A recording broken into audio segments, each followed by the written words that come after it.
बाहेरून टम्म फुगलेले व आतून तेवढे जाळीदार असणारे परफेक्ट अनारसे झालेत। साखरेचे व गुळाचे दोन्ही अनारसे दाखवलेले आहेत।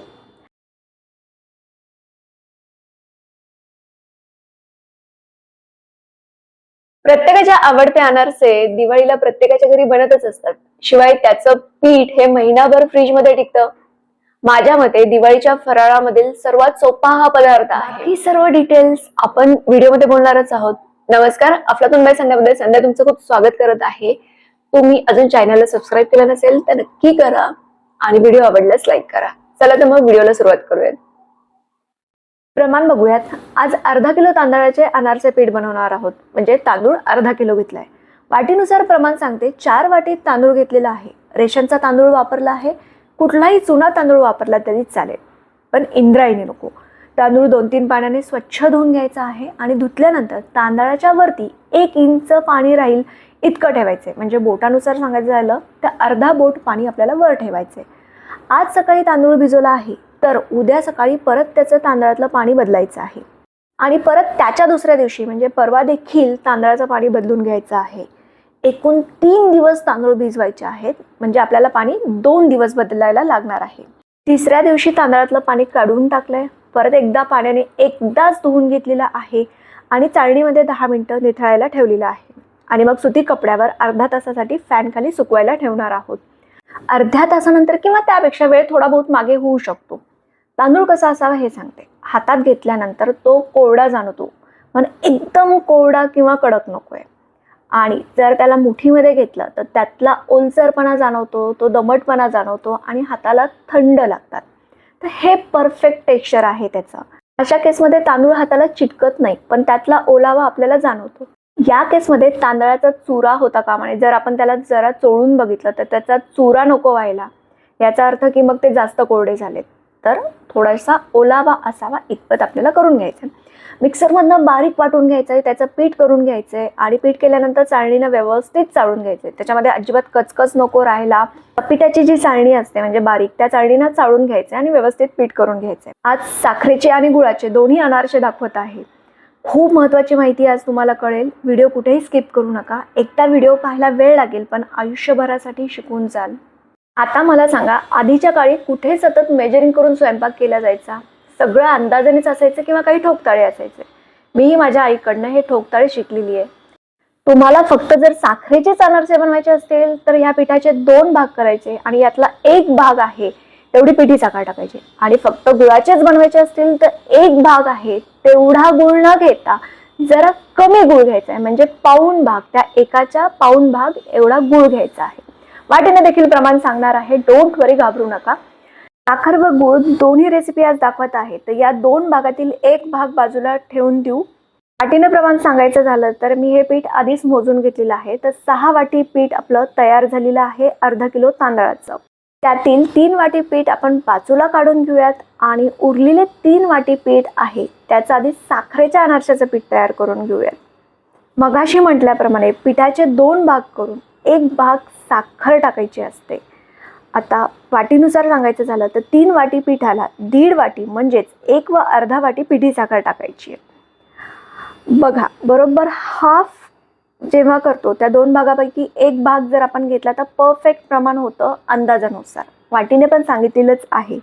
मिक्स करून घेऊयात आणि तांदळातील जो ओलावा आहे त्यामुळे 2 मिनिटांनंतर साखर व्यवस्थित पाणी सोडते आणि व्यवस्थित गोळा तयार होऊन जातो। काहीच वेळ लागत नाही, लगेचच गोळे तयार होऊन जातात।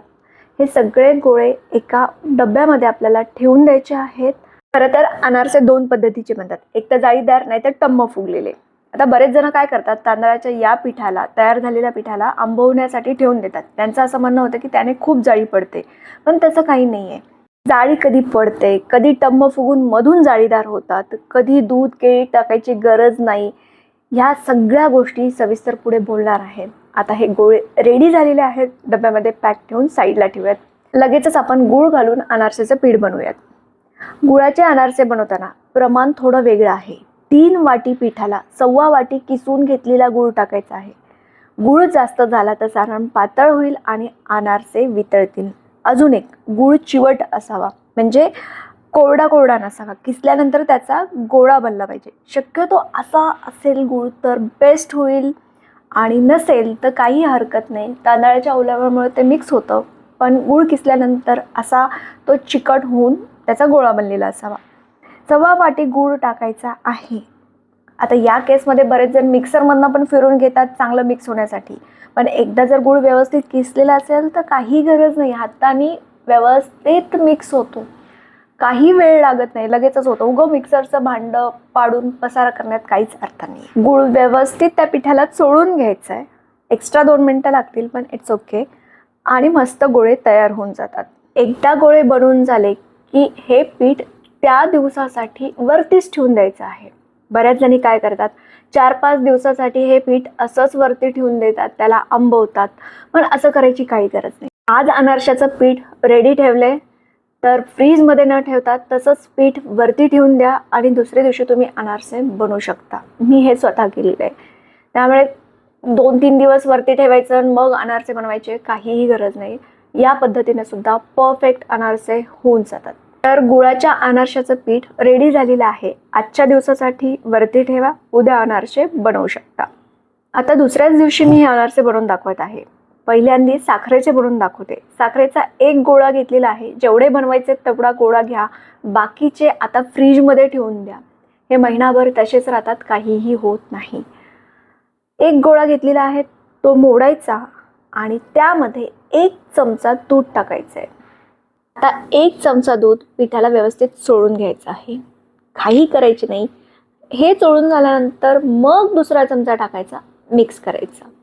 असे एकूण 3 चमचे दूध टाकून मी हा घट्ट गोळा बनवलेला आहे. त्यापेक्षा जास्त दूध लागत नाही, त्यामुळे इथे जरा पेशन्सचं काम आहे. हळूहळू मिक्स केल्यानंतर व्यवस्थित गोळा तयार होतो. बऱ्याच जणी केळी पण घालतात या केसमध्ये, पण ते सुद्धा टाकताना, केळी घालताना सुद्धा हळूहळू टाकत अंदाज घेतच टाकायचं आहे, एकदम मिक्स करायचं नाही आहे.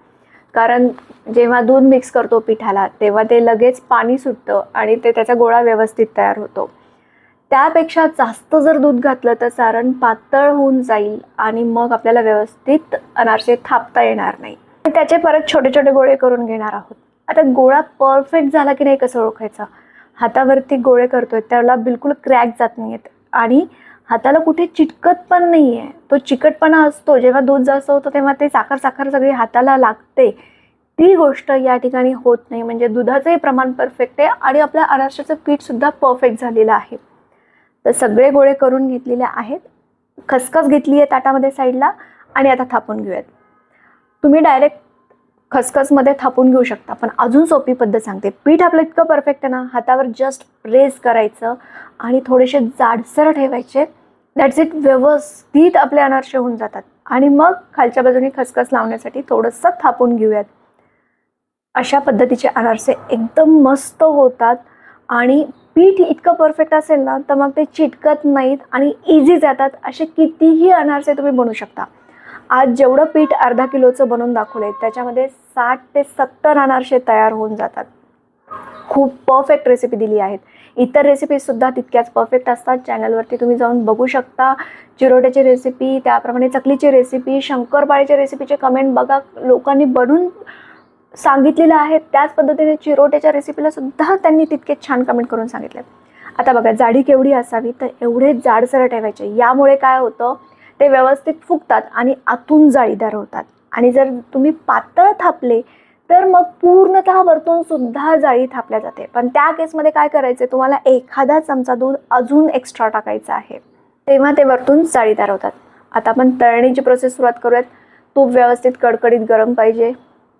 त्यात अनारसा टाकताना ते मध्यम आचेवरती ठेवायचा आहे. अनारसा टाकल्यानंतर खसखस वरच्या साईडला येईल असा टाकायचा आहे आणि चमच्याच्या साह्याने सतत तूप त्यावरती टाकत जायचं आहे. म्हणजे काय, वरतून सुद्धा मस्त फुलून येतो आणि आतमधून छान तळल्या जातो आणि जाळी तयार होऊन जाते. ही परफेक्ट पद्धत सांगितलेली आहे. या केसमध्ये बघा अनारसा टम्म फुगलाय आणि थंड झाल्यानंतर तो मधून तेवढाच क्रिस्पी असणार आहे. तर सांगते की अनारसा कधी जाळीदार होतो. पीठ थापताना एकदम पातळ थापून द्यायचं आहे आणि थोडंसं ओलसर असावं. त्या केसमध्ये जाळी खूप सुंदर पडते. पुढे दाखवलं पण आहे. हा अनारसा बघा कसा टम्म फुगलेला आहे. सगळेच अनारसाचे टम्म फुगतात आणि आतून तेवढेच जाळीदार होतात. बघू शकता व्हिडिओमध्ये छान असा मस्त फुगलेला आहे. त्या प्रत्येकाची आवड असते. आमच्या घरी म्हणजे मराठवाड्यात सगळीकडेच असे टम्म फुगलेले अनारसे आवडतात. जास्त कडक नाही आवडत. म्हणजे जेव्हा गरम गरम असतील तेव्हाच आम्ही सगळेजण ताव मारतो. पण तुम्हाला कडक हवे असतील तर मग त्या केसमध्ये तुम्ही पातळ थापून घ्या. म्हणजे त्याला छान जाळी सुटते आणि ते एकदम कडक होऊन जातील. ज्या पद्धतीने आवडतील त्या पद्धतीने तुम्ही करून घेऊ शकता. आता गुळाचे अनारसे बनवूयात. गुळाचे अनारसे बनवताना आपल्याला केळी पण ॲड करायची गरज पडत नाही ना दूध ॲड करायची गरज पडत नाही. गुळामुळे ते व्यवस्थित चिवट होऊन जातात आणि छान लगेचच आपल्याला अनारसे थापता येतात.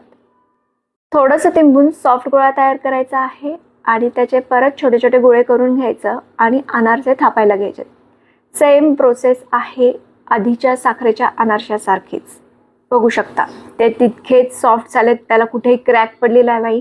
पेढ्यासारखा परफेक्ट गोळा झालेला आहे आणि कुठेही दूध केळी ॲड करायची गरज पडत नाही या प्रोसेसने सुद्धा. त्यामुळे खूप दिवस आंबवण्याची गरज नाही आहे. तुम्ही डायरेक्ट बनवायला घेतलं तरी चालेल. तर हातावरती फिरवून दोन्ही पद्धतीने मगाशी सांगितलं त्याप्रमाणे ताटामध्ये खसखस घेतली आहे.